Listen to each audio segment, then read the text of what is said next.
In tonight's Fox 7 Focus, we are just a few days into the new year, and here in Texas, that means a new legislative session. It starts in just about a week and a half, and joining us with a preview is Scott Braddock, editor of quorumreport.com. Scott, as always, thanks for being here. Happy New Year, John. Good to see you. Happy New Year. Good to see you as well. So before we get into the issues of the session, we need a leader in the House. We still don't have one. We were talking last month about the fight over the speakership. Where do things stand now? You ever watch a baseball game where neither side is scoring? There's tension, but it gets boring after a while. We're kind of at a stalemate right now. We're there. You've got two Republicans who have declared their candidacies for Speaker. One at first had said that he had the votes and he had it in the bag. That's Dustin Burrows from Lubbock, but it turned out he didn't have it in the bag. Some of the people on his list said that they didn't want to be on his list, and so he's under the number of votes he needs to be Speaker. And David Cook, another one of the Republicans running, is basically topped out now because he had only said that he would work with Republicans, and so there are no Democrats supporting him. It takes 76 votes to win. Neither side has it, and so we're going to have to wait probably all the way until the session starts on January 14th to figure out how this is going to go. Talking about having the votes, Governor Abbott thinks he has the votes to get his school choice voucher plan passed this time around.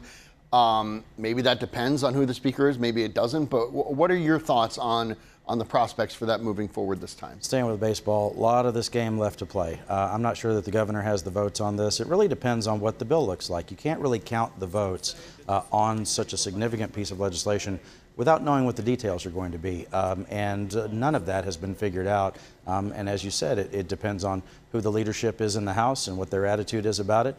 It may be that whatever the governor is pushing for specifically doesn't really look all that attractive to House Republicans, even after the brutal primary that they all went through last year, where the governor did have some success in taking out those Republicans who disagree with him about the issue.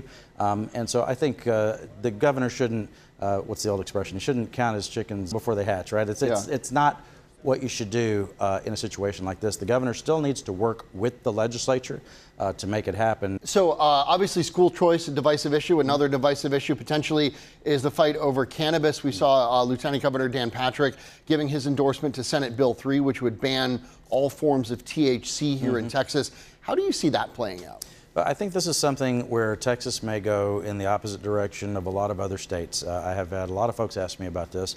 You had the Lieutenant Governor come out very forcefully and say that the state needs to ban any products that contain THC. He has what I think is a loose argument on this as far as the facts, but he's arguing that you do have THC being sold in a way that's not legal, but that there were some holes left in the law. In some previous legislation that was passed. He'd like to see a complete crackdown on all of this. And it's one of those things I can imagine that he will be able to pressure at least most Republicans to vote his way on it. And of course, it's a Republican legislature. And if they have the numbers, they'll be able to do it. We have some advocates for legalizing sports betting here in Texas who think 2025 could be the year. What are your thoughts about that issue possibly getting some traction? I don't think it's going to go. I think Lieutenant Governor Patrick is doing a little dance on this. He's not coming out and saying outright that he's against casinos and sports betting.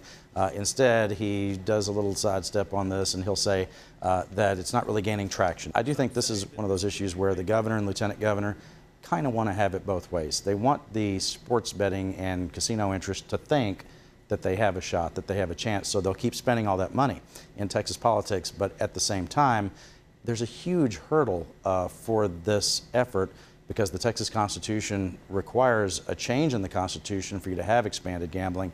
That means a big threshold in the House and Senate. 2/3 of the House and Senate have to vote for it, and then it goes to a vote of the people. All of the polling has indicated that if it ever got to a vote of the people, if we got to that part of the process, it would pass overwhelmingly. It is always just stuck inside the Texas Capitol where it continues to be a big fight. Scott Braddock with quorumreport.com. Scott, as always, thanks for being here. We appreciate your insights. As always, it's going to be an interesting session for sure. We'll be watching it closely. Thank you.